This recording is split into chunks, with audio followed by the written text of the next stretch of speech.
right, welcome to another episode of the Jake Blanchard podcast. It is always a treat when I can bring on a fellow MDK, modern day night brother, on the show. That network of men has proved to me to be some of the most savage, focused, and positive men that I've ever come into contact with. Santiago Campos joins me today. He is a high performance coach for men.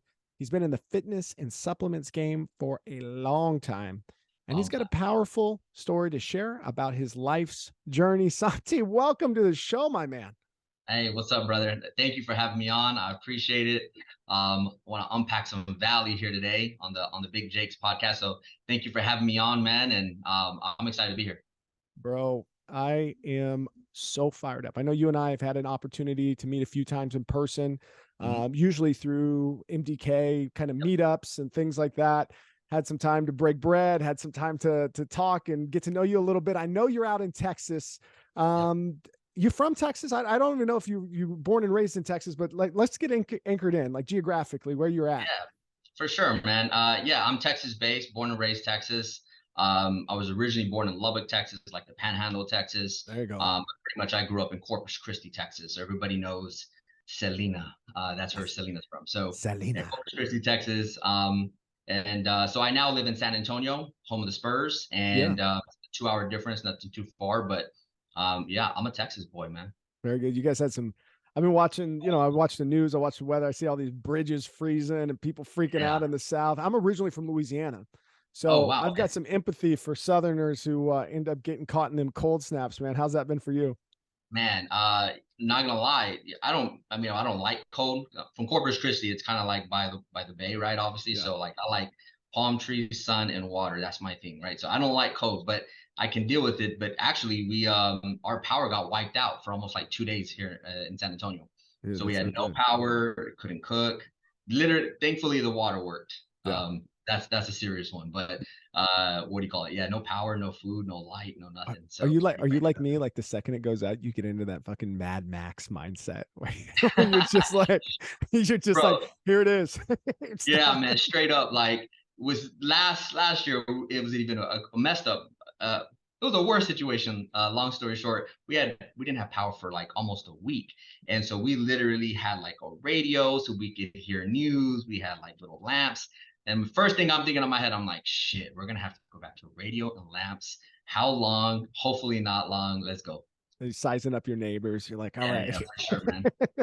I didn't know you were originally from Louisiana. I actually did some time in Kenner, Louisiana. I lived there for a while. Oh, wow. Yeah. So I was born just outside of Lafayette, Louisiana, kind of South Central. My dad's from Baton Rouge. My mom grew up between like Lafayette and spent some time in Lake Charles too. So I don't hear the accent, man. So I would have never known.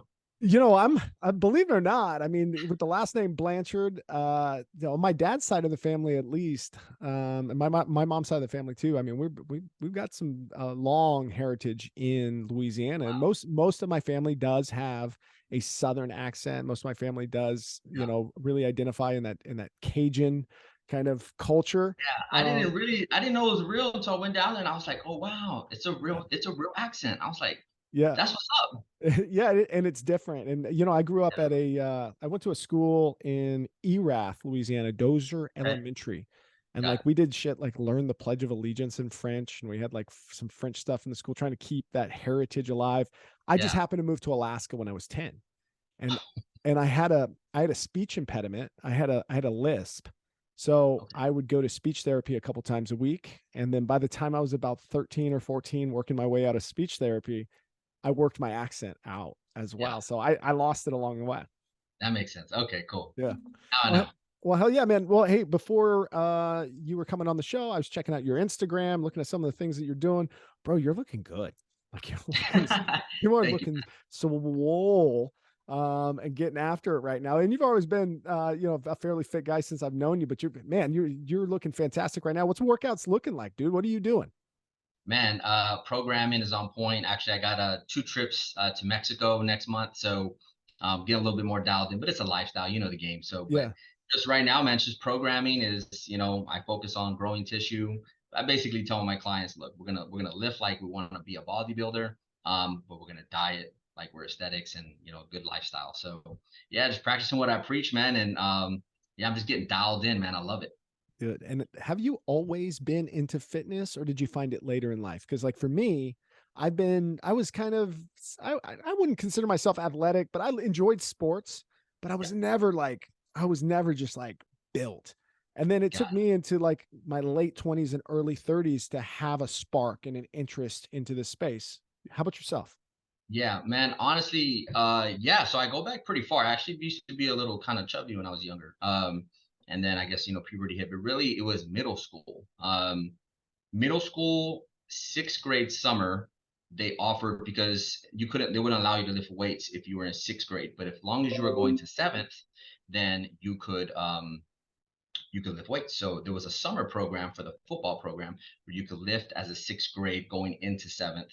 And I started loving some weights, doing some squats, and I was like, okay, I like this. And yeah, that's really where it started, man. So pretty young, man, for the most part. Pretty young. And then, you've spent a lot of time, as I talked about in the intro, into the supplements space. Yes. When did you start to explore supplementation and then build an expertise around it? And then you've grown some brands, dude. Like you've Yeah. done some big shit. So I want to talk about that a little bit, but maybe take me on that part of the journey. Yeah, definitely. So I've been in the supplement or the fitness industry for over a decade now. And how I came into it was a very unique way. So my degree is actually in nuclear medicine, right? So I went to college, the first in my family to go to college, so I Like had to navigate through this water solo, right? But uh, X-ray tech kind of stuff. no, so nuclear medicine, think of it as the opposite or inversely proportional to what X-ray is, right? So, and it's a radiation field, right? So Yeah. X-ray, the radiation comes at you, and it showcases a Yeah. image.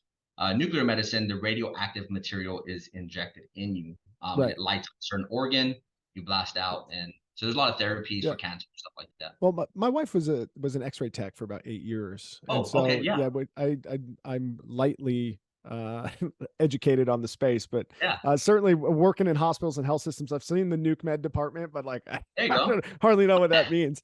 So yeah, yeah. That's what it means. Continue. Yeah, so out of college, so I was supposed to go into nuclear medicine, into go to my into my craft, so to speak, right? And but it's a crazy story. So there's two folds to that story, but I'll go with your initial question. I actually ended up always working in college, so I always had a job no matter what. Mommy, daddy, didn't really send me cash flow like that, so I always had to hold down a job for little things that I needed to get in college, and so.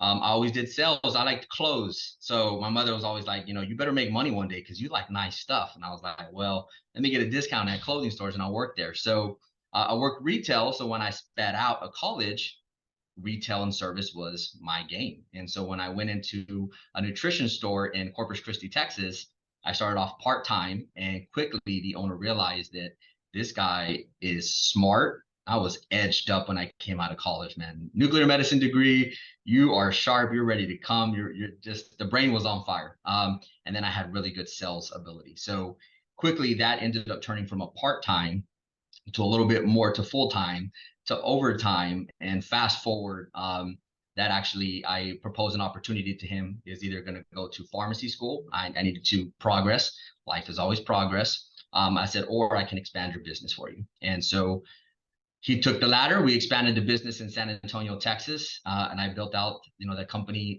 in the growth pattern. And part-time employee, scaled to millions, man, basically. Wow, dude. Yeah, Well, crazy, right? that's a pretty big jump on the pond. Yeah, Over there's the a lot. pond, There's right? a lot more detail in that story, but I'm giving the snippet of it for Yeah. sure. All right. So, what's it take to build a multi-million-dollar supplements brand, dude? Yeah, nutrition store. So in the Or brick and nutrition mortar stores, space, excuse me. yeah. So brick and mortar space is it's different, right? Because you're one, there's a lot of nutrition stores. Two, you have your big, your GNCs, your vitamin shops, your big corporate, companies that obviously they're going to outmuscle. And so a nutrition store trying to scale that is definitely, it's a lot of work, more work than meets the eye to make a successful one. I'll say that. And I was young, I was hungry, I was smart. I wasn't afraid to learn. One thing I learned in college was the ability to learn. And so once you learn how to learn in life, really nothing can truly challenge you, because you can learn and you can adapt. And as long as you can learn and adapt, I believe, there's really nothing that can stop you in life, right? And so that's where I was at. I was young, I was hungry, and I said, man, I want to learn. Had no nick in business. My degree was in healthcare, but I had a fire and I wanted more. And I didn't really have a whole lot of mentors. My family had never really done anything like that. Nobody had ever ventured into any kind of entrepreneurial space like that. So I went solo, but you learn a lot. It's a lot of elbow work, a lot of blood, sweat, and tears, if you want to build a successful brand. But at the core of any business, it's service, man. It's service, because you're dealing with people day to day, walking in your business, and you have to genuinely love people, and you have to genuinely love to service people. You have to be truly cut from the cloth of service. And I believe that I was and am. And that's, I think, ultimately the secret sauce to building a good nutrition store, because a lot of places it's like, yeah, top right corner, call me if you need anything. Yeah. Those don't last. So what was the growth like? It's like went from X to what? Oh, wow. I entered that space pretty young, in my young 20s. So I started off, making part-time money, really, because that's how I started. And about 40K a year was like my woohoo. And then once I launched the expansion, my income actually went down, right? So I barely had enough money to pay for bills. Me and my now wife, she was my girlfriend at the time, I had saved up 10 grand to launch my first nutrition store in San Antonio, with the owner. But he's like, you got to pay your own way, man. I'm not going to pay it, but you can rep the name. I'll buy the product, but you got to do everything. And I said, everything? Hire, fire, everything. I said, okay, well, I got 10 grand. He goes, well, you're going to need it. And I was like, okay, Well, good for cool. you. You're going to need it. Yeah. It's very cutthroat, man. And so, I said, fuck it. I said, if I'm going to waste anything, all I'm doing is I'm wasting time, right? If I want to go back to school, I can go back to school, whatever the case is. And so, so I jumped, man. But yeah, it's pretty crazy. So how many stores did you get to? Personally, I got up to 8. I got up to 8 personally, right? But as a company, when I came in, they were at 4, and we scaled all the way up to 28.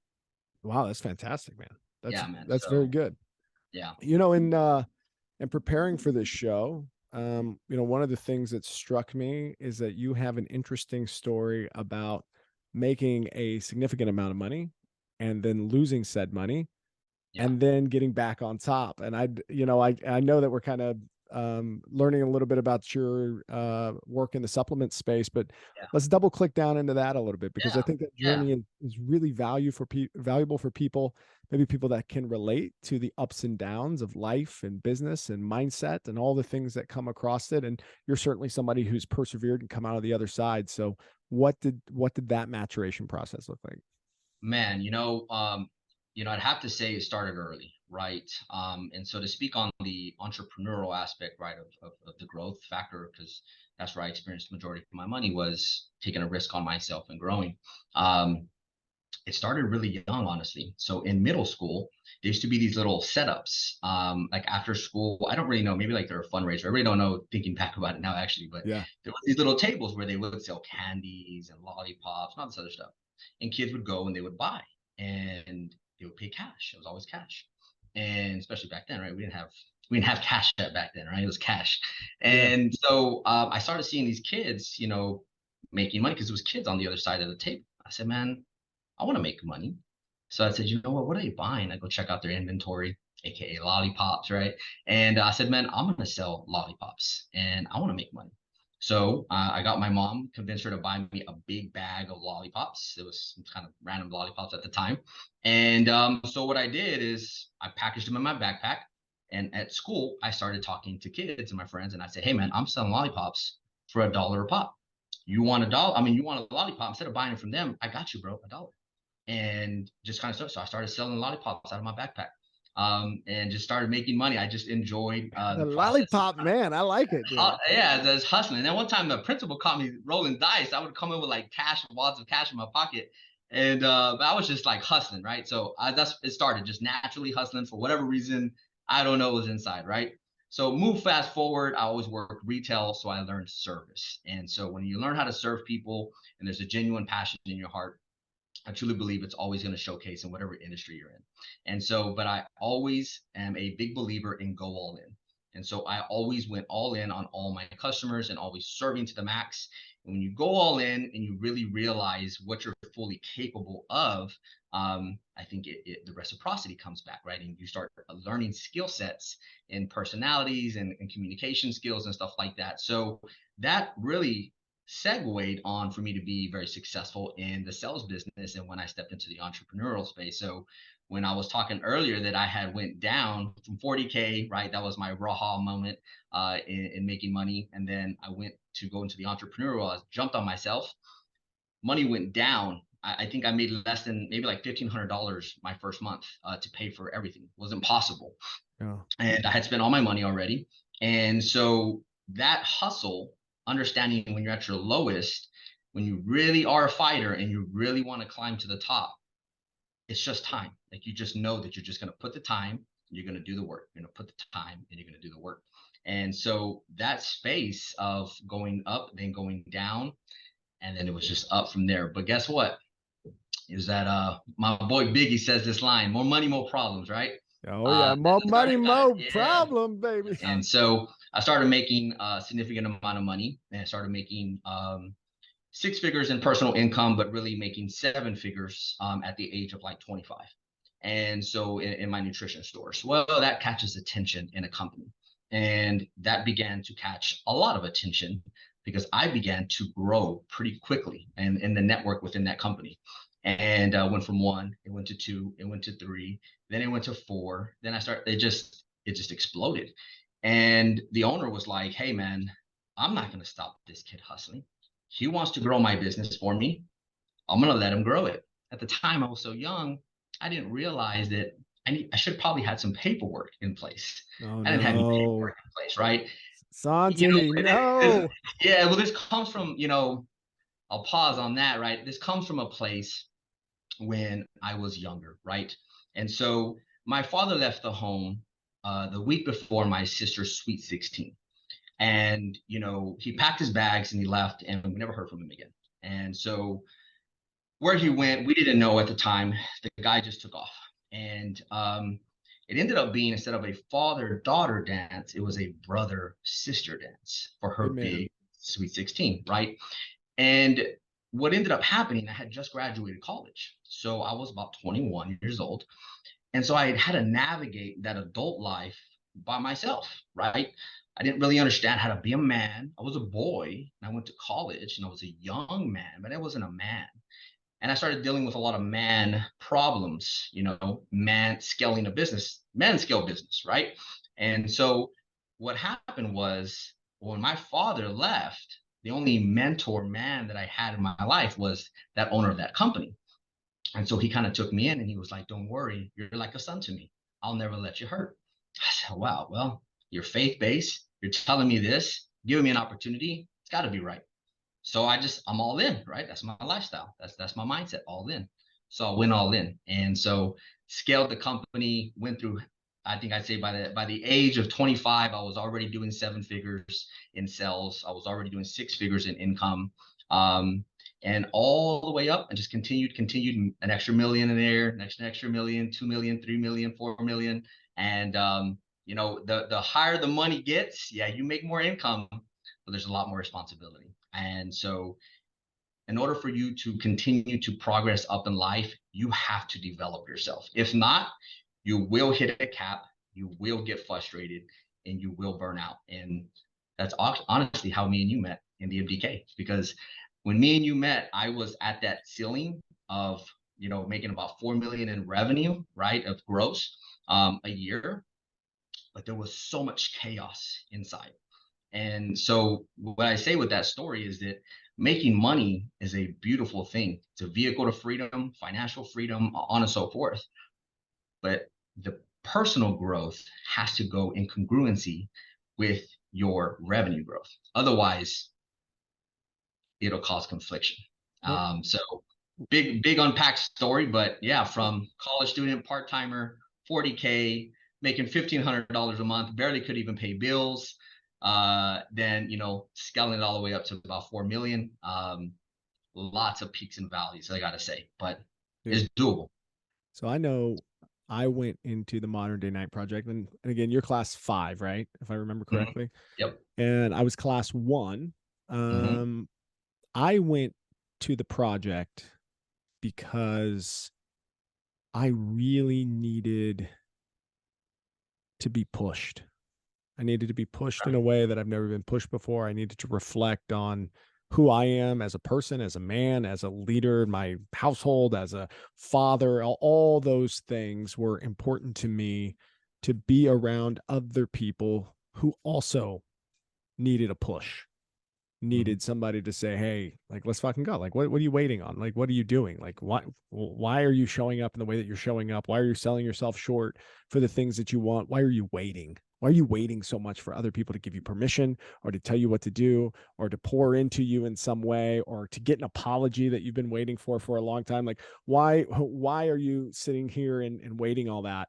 And it sparked and catalyzed me leaving an organization that I was with to go into business again for myself, the thing that I'm passionate about doing. And I quickly grew that to a level that I'm happy with today, that I'm continuing to grow today. But my life now, compared to 4 years ago, is radically different in the way that I approach things, the way that I approach relationships and people and my family. So I know what I got out of it. What did you get out of Mm-hmm. Identity, it? right? So, and I'd say that's probably one of the biggest struggles that men and women, but I feel like men really struggle with this a lot because as men, we inherently have a responsibility that we feel that naturally sits on us as men, not as boys, as men. And that responsibility comes in a financial department, right? We're going to be the breadwinners. It's just innate in us. A protector. We want to Yeah. be a protector. We want to be Not, and strong. and again, we're not talking about all men, but there are men like Right. us, That is true. like many other men that are out there, that have that internal urge. And I don't necessarily think that it's shaped necessarily by society. I feel it deep inside of me that Correct. I need to show up and, build or destroy. I got a choice. I might as well build, right? Yeah, So same, 100%. yeah, same with you. Yeah. Yeah. So what was me is identity, right? And so I knew that I always had that fire for, wanting to, always wanted to do more in the financial lane. And I always, I love fitness. So I love to be a strong male, confident in my abilities. And I've always been very humble, very nice. So I never, use my weight like that. But in the midst of making the millions, in the midst of uh, being loyal, as somebody told me once recently, loyalty has an expiration date for some people. And so you might still be Damn. being loyal, but their loyalty has expired to you, right? And so I was in that type of situation. And so what happened is, because of my all in mentality, I went all in on the ethos, on the belief that, plus this probably subconsciously at that time, I didn't realize that this man kind of replaced that father figure for me, so to speak, right? And so when I went all in this company, I lost my own identity. I wasn't Santiago. I was, hey, I'm Santiago, da da da da, which followed the company's name, right? Never did I separate. And so my identity became locked in another man's name and another man's business. And that was the hardest thing for me to separate. So I didn't know how.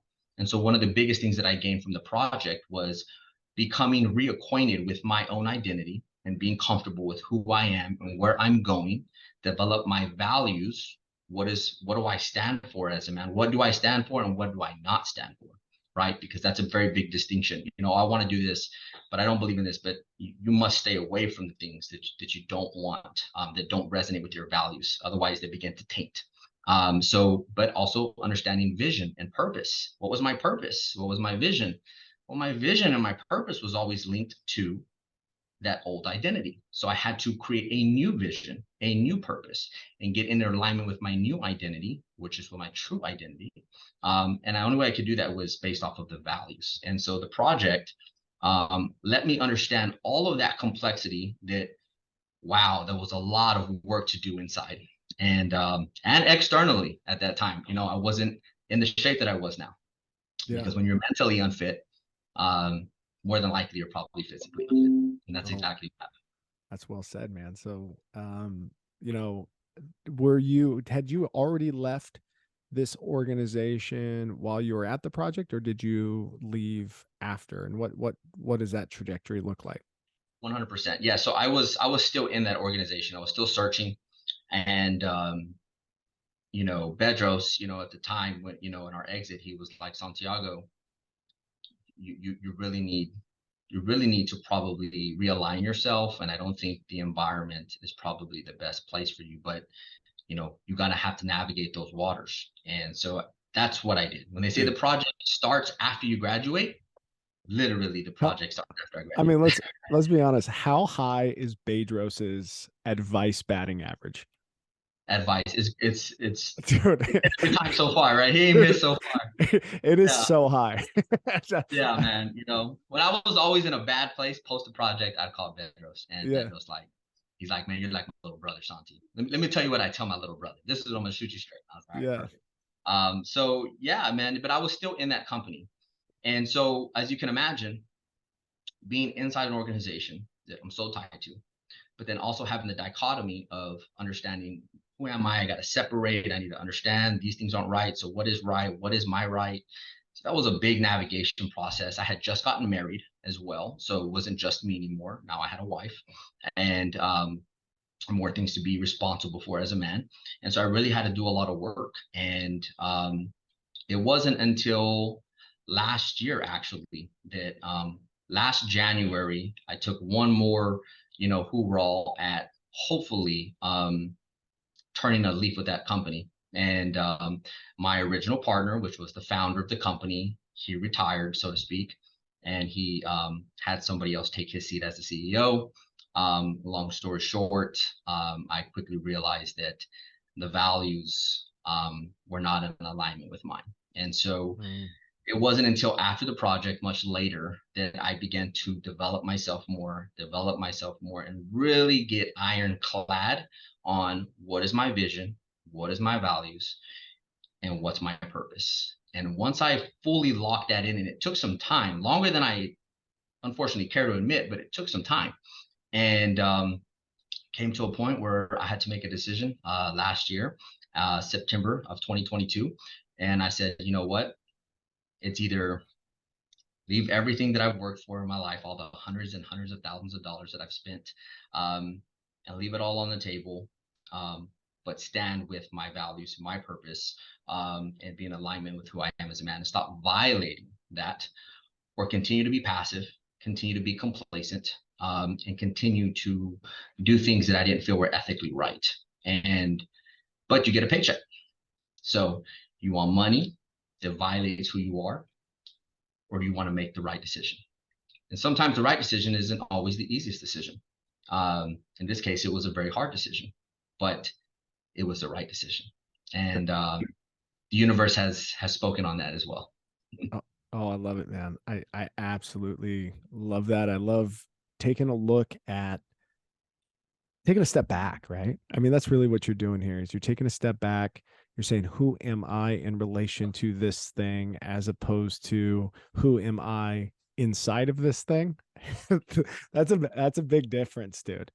That's Yeah, a man. big difference, because if you can divorce yourself from orbiting whatever it is and then realign to the fact of like, am I going to stay into this ecosystem? Am I thriving here? Am I part of the symbiotic relationship between, my values, this company, and the money? Yes. And if it's not aligned, so many people have stories of staying so long. And I heard a great saying sometimes: the longer you wait, the deeper you cut. Mm, Right. And so, right. like, in cases like this, when you're not aligned and you're not, the longer that you wait, the deeper you have to cut. And I'm sure, leaving 8 stores on the table without paperwork, brother, you cut Yeah, pretty deep. man. You cut pretty deep, I bet.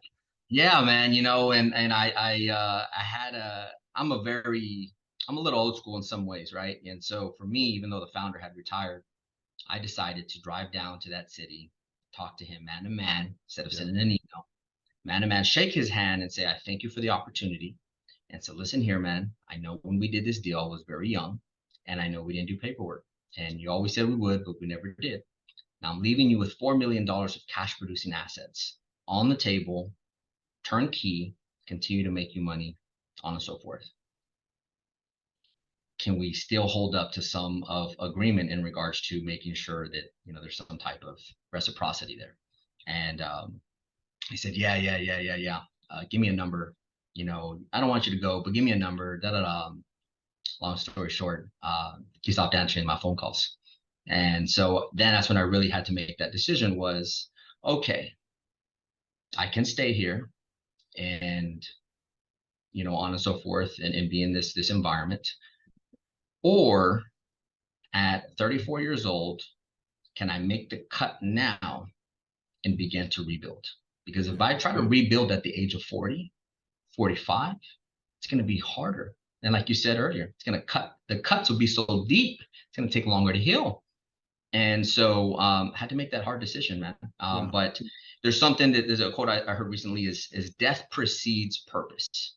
And it's true in a lot of fashions, but in this sense and metaphorically, death, you must die to an old version of yourself if you want to step into the new version, or better said, step into your purpose, right? And so if it is not purpose aligned, you must die to that thing.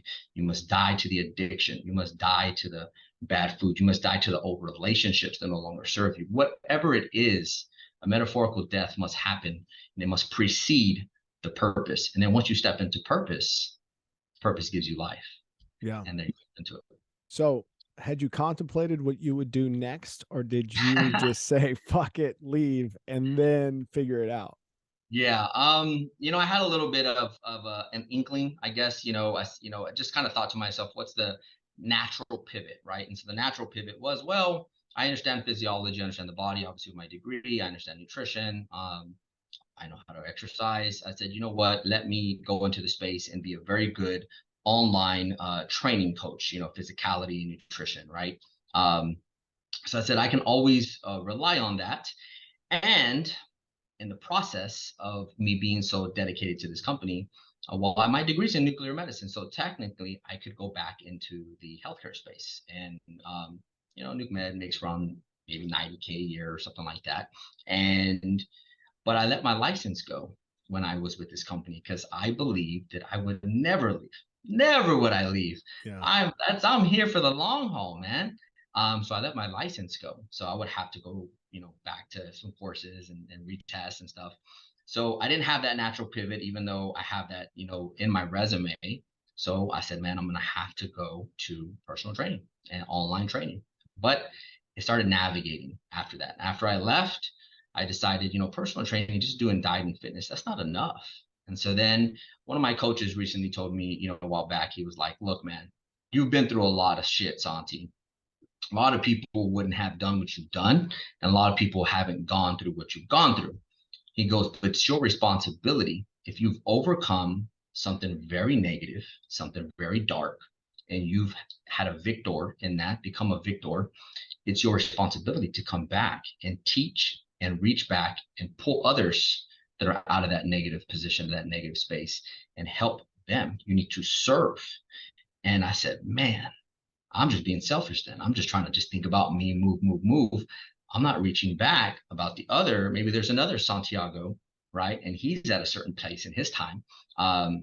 They could use some advice, right? And so, yeah, that's naturally I began to think. I said, that coach wasn't Wes Watson, was it?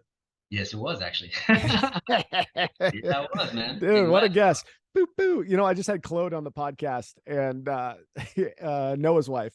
And and Wes has coached her and very similar perspective shifting advice. And so if, success leaves clues, if you're listening to the podcast, I'd really, rewind that and listen to again from the standpoint of what is your responsibility as a person if you've overcome? How do you dig deep into that bag of experience that you have as a person and pull out that superpower that you now have in life and go apply that to other people? And so many people are walking through life right now without a passion, without a purpose. And if you just look back into your own personal history and look at the things that you've overcome, you'll become passionate about helping others obtain the insights that you've obtained and grow in the ways that you've grown. And if you're proud of yourself for doing that, why rob others of the opportunity to feel that pride as well? Yeah. So fuck yeah, Yeah. Santi. Hell yeah, man. So it's funny, right? Because I still didn't want to do it. I didn't want to like, get on camera and start talking more. I wasn't really allowed, it was frowned upon back in the day. But Wes told me, he was like, hey, bro, it's your fucking ego. Yeah. And I said, oh, no, no, no, no. I'm a very humble guy, man. I promise you, I'm not egotistical. He goes, oh, no, it's your fucking ego. I go, okay, how is it? He goes, now you gonna tell you how it's your ego? I said, tell me how it's my ego. He goes, I'll tell you how it's your ego. He's like, you don't want to get on camera and you don't want to share your story so you can help others. Why? Is it because you think you're going to sound funny? You think you're going to look funny? It's not going to come off well. People are going to say things about you, some type of negative, right? Otherwise, you'd be doing it, right? And I said, yeah, there's some negative thoughts for sure. He goes, okay, so it's you thinking about you, but you're not thinking about the other people on the other side that need the message. He goes, since you're thinking about you, that's your ego talking, your ego. I said, damn it. Okay, you got it, bro. Got to drop that, and it's time to serve. So that's what we're doing here, man. I love it. I love it. So talk to me about who you're serving then with your coaching program, with your approach to this stuff. How are you helping people, shred fat, get their mindset right, get consistent? Like, what's your approach to this thing? Oh yeah, man. So my thing, I have a high performance man coaching, right? And so what it evolved from the original thought of just doing personal training or just doing online training, there's more to it, and that's why I specifically only coach men, because I know how a man is. I can talk to a man very directly, and I know how we think, how most of us think. And so the big thing about it is a high performance man. I feel like we are high performance machines. I feel like you are a high performance man, you are a high performance machine, and any machine of high performance needs system checks. Make sure this system, this beautiful, immaculate engine is running properly, right? Internally and externally. And so I said, well, then I need to create something that's going to bring the internal with the external. And that is what is going to create the high performance man. And so the high performance coaching is essentially, of course, everything didactic, nutrition, training, mindset. But then I cross it over and I also bring in more of the personal development, which is essentially why a lot of men, like you said earlier, and a lot of people are wandering out there with no purpose. They're lost, they're frustrated, they're using vices, to null or to escape what their current situation is. That's white knuckling. That's in frustration mode in life. And so my goal is I was that person too. So at one point I came home and I would literally call my wife on the way home and say, hey, I'm about 10 minutes out. I need you to have my whiskey on ice on the island when I get in, because it's been a hell of a day. That was literally what I would call my wife, that let her know that I was on the way home and that I needed my whiskey ready. That was just the consistency of drinking. What I really didn't realize was, well, that whiskey, that drink, I don't drink anymore, right? But that whiskey, that drink was what I needed to relieve myself, to essentially escape the stress level that I was currently at. And so many people are escaping in different avenues. And so since I know I was a person suffering in multiple different ways at one point in time, I got to do my point in service. And I got to do what's calling in my heart, which is reach back and pull others out of that negative space. But we're going to get them fit as fuck in the process, right? Get them jacked. And so the high performance man is a mesh of internal and external personal development and physical development, for guys. And I love it. It's impactful. And truly, truly, truly, and I know you know this, when you serve others, there's this fulfillment that comes inside you that it's just, you can't really describe, but it's just so heartwarming. And so that's how I know that this is a big calling. So high performance man, that's the mission, is to make high performance man everywhere, to level up in their F-bombs and level up in their fitness as well. And if there's more better men in this world, there's a better world. I love it. I got one more question for you before we part ways here today, brother, which is I want you to reflect on the people that orbit your life and the relationships that you have with those people. And as you've put time and effort over the last 2 or 3 years to figure out who you are, that identity, how has that changed the relationships of people around you in positive or negative ways? And maybe some of the insights that you've mined through that. Interesting. Well, I used to pride myself on having a lot of everybody around me all the time, and I realized that that wasn't always what suited me best. And so these days, I surround myself with like-minded individuals, people that share my vision, share my values.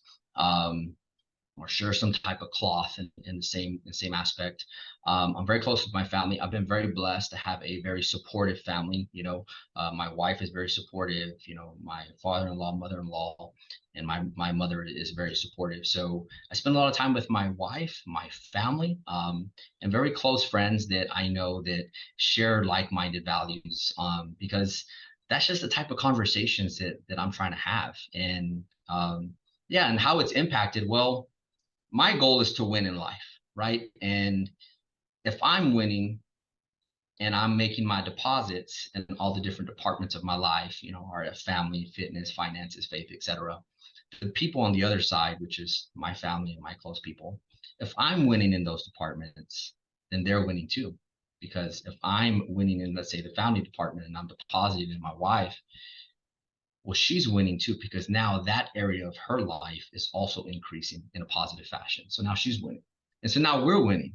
And so that's my goal, is anybody that I'm in proximity of is to serve and bring value and win. And so how that has helped me in my life has been tremendous. I don't associate. I don't bring negativity in my life. I live in a bubble of peace, so to speak. I try to at least keep it peaceful. And so it's protection, man. There's things that are trying to pull our energy every single day. And we only have so much energy and emotional capacity. So I try to put that in to the people that I love. Beautifully said, man. And that's one of the things that I think is so hard for people who are trying to make a change, is to give themselves the license to evaluate the relationships around them, understand where those deposits in life are going, Yep. who is benefiting from those deposits, and are they additive? Are they using those deposits in a meaningful way? Or are they just vampires, dude? And there's a lot of emotional vampires out there. There's a lot of people that have vices and don't realize what those vices are doing to the people around them. And Yeah. so great on you, man. Great on you for that perspective, that awareness. I'm so excited to watch you and watch your coaching business grow. I know that you're going to be successful the same way or more than you were successful in the supplements industry. But Uh, before we part ways today, brother, what are you shouting out, man? Where can people find you? What you're up to, some of the things that you're doing, learn more about your coaching program, shout them out, and then I'll put the links in the show notes. Definitely, man. I appreciate that, brother. Yeah. So um, I'm primarily on Instagram. So Santiago.Campos1. There's another Santiago Campos out there, so I had to put a one at the end. Yeah. But I'm primarily on IG. I got all my links there, all my social media, high performance coaching. If you're a man and you're over the age of 30 and you want to level up in your life internally and externally, and you just don't know how to navigate those waters, don't let pride stand in the way. Reach out to somebody, and maybe I could be of service. And yeah, I'm also in the supplement space. I'm a brand builder. I build brands from top to bottom. Got one brand right here. It's called Stacks Nutrition. My buddy Joey Stacks, and I love to be in the fitness industry. So that's another area of work that you'll find me in, is in the supplement and the fitness industry. But other than that, I'm primarily on Instagram. I got all my contacts there. Feel free to reach out. And Jake, I just want to say, man, I am ecstatic and blessed to be on your show, brother. And I love what you're doing, man. And I know you feel that reciprocity, that love fulfilling inside, knowing that you are essentially a megaphone for the world, brother. What you do, and what others around you in your world, in your space, are doing. You are essentially the megaphone that broadcasts that goodness in the world. And so every day, every time you do this, man, you're doing good work, bro. I So thank you. appreciate that, I man. appreciate that. Thank you for the love. Thank you for coming on the show. And then let's do it again, man. Just reach out anytime. Like, You're ready, if you brother. got something new that pops up in life, dude, it's an open door policy, especially for my MDK brothers. Santiago Campos. Have a wonderful day. Cheers. Thanks, brother. Later.